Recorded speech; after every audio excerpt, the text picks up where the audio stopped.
Bonjour très chers abonnés, comment allez-vous? Moi ça va super bien, je suis vraiment très heureux de vous retrouver aujourd'hui pour vous présenter le M1911A1 de chez KG-Work. Donc premièrement, petit historique sur l'arme. Donc le M1911, plus communément appelé Colt Government ou Colt 45, a été créé et conçu par John Mose Browning dans les années 1911 et créé par la suite par l'US Ordnance Department et commence à être, comme je le disais, fabriqué à partir du 28 décembre 1911. Très fiable et très robuste dès sa première utilisation, il sera par la suite modernisé en 1926, devenant ainsi le M1911A1 que nous connaissons tous, celui-ci que vous voyez là. Elle utilise de la munition de 45 ACP, beaucoup plus puissant que le 9 mm Parabellum que nous connaissons actuellement dans toutes les armes de poing. Elle utilise un chargeur d'une capacité de 7 cartouches, donc 6 dans le chargeur plus une de chambrée prête à tirer. Ce pistolet est aussi le pistolet le plus utilisé par l'armée américaine. En effet, elle fut utilisée pendant plus de 74 ans, de 1911, date de début de sa création, jusqu'à 1985, date à laquelle elle fut cessée d'être créée. Une fois cette présentation faite, je vais vous parler maintenant vraiment de la réplique en elle-même. Alors, pour le Colt 1911A1 est un PA ou un GBB de propulsion à gaz, comme vous le voyez ici, bouteille de gaz. Il existe aussi une version CO2, mais je ne l'ai pas. Ensuite, elle a un poids qui tourne aux alentours de 930 grammes, chargeur inclus. Elle a une puissance de 280 fps, soit environ 1 joule. Donc, la particularité est qu'elle a un corps quasiment métallique à 100%, à la différence que justement les deux patines sur le côté, les deux grips sont en ABS, sinon tout le reste est en métal, le chargeur inclus.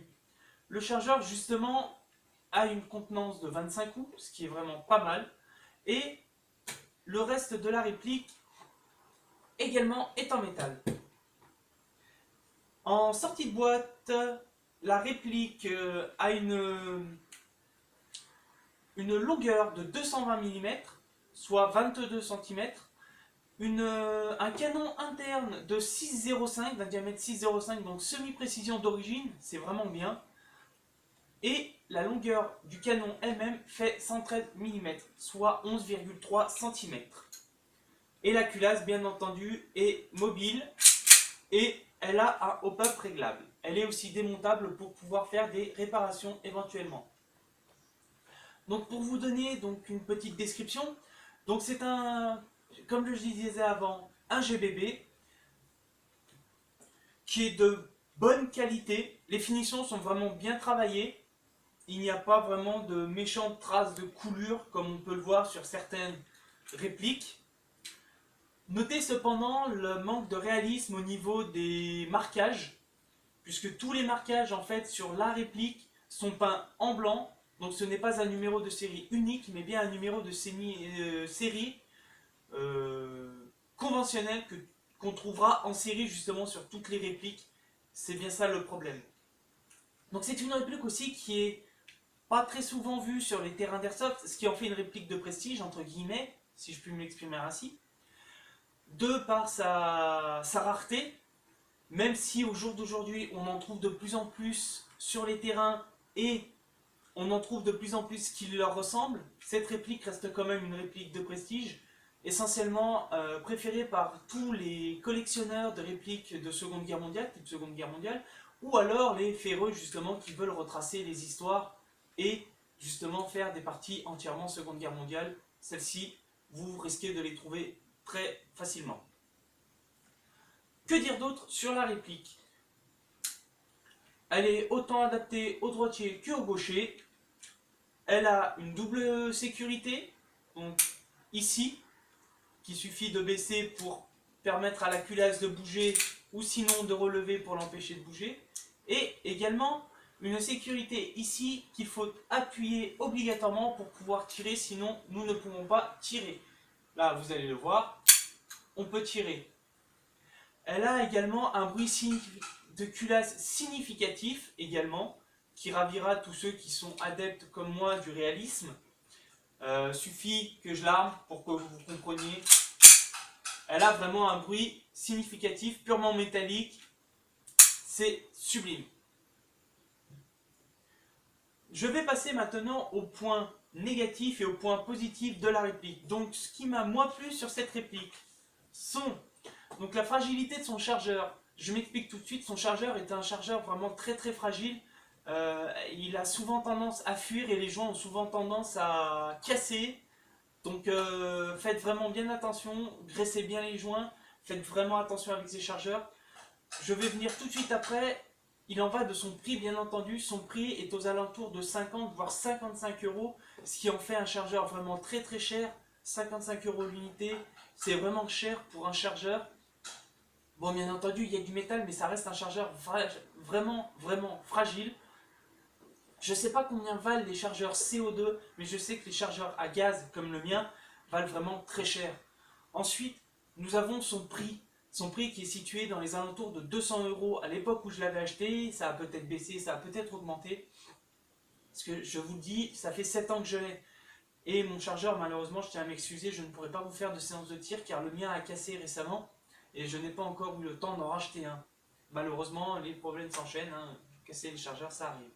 Donc comme je vous disais, son prix est aux alentours de 200 euros à l'époque où je l'ai acheté.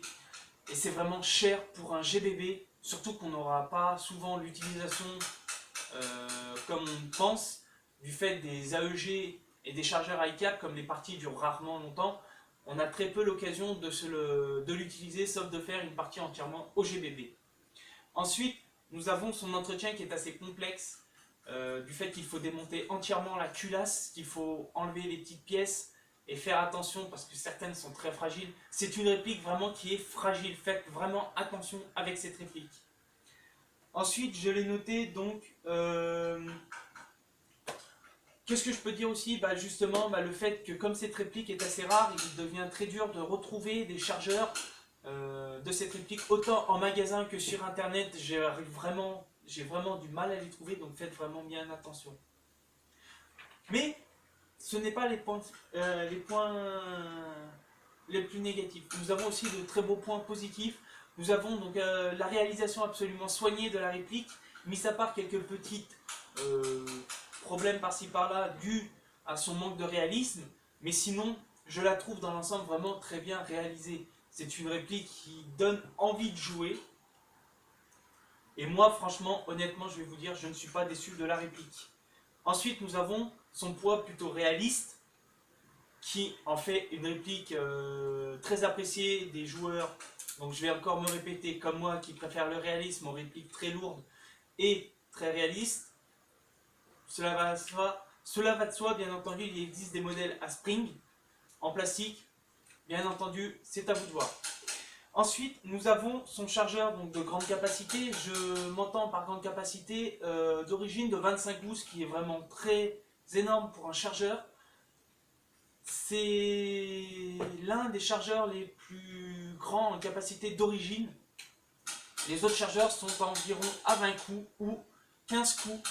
Ce sont les plus hauts chargeurs que je connais. Après, nous avons bien entendu les chargeurs de Glock qui font 50 coups, mais cela, ce n'est pas l'objet de notre intéressement aujourd'hui. Ensuite, je vais bien entendu parler de son originalité. Cette réplique ne ressemble en rien au Glock, au L9.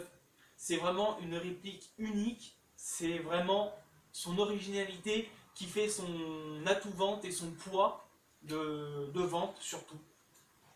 Et ensuite, 2-3 autres petites choses. Donc, le bruit unique de sa culasse. Quand vous allez tirer, vous allez vraiment le sentir. Et ensuite, son bruit vraiment unique sur la culasse qui va en faire, excusez-moi le terme, en faire bander plus d'un. Et ensuite, un autre point positif, nous avons son canon de précision d'origine inclus dedans, donc je dis semi-précision, pardon. Donc un canon de semi-précision inclus d'origine dedans, qui franchement est super pour un KG-Work. Ma vidéo touchant à sa fin, j'espère que ma vidéo vous aura plu. Si c'est le cas, n'hésitez pas à me mettre un pouce vert, n'hésitez pas à me le commenter, et aussi n'hésitez surtout pas à vous abonner si l'envie vous en prend. Je vous présenterai bien sûr d'autres vidéos d'ici là. Je vous souhaite une bonne journée, une bonne soirée. Allez, ciao, bye bye.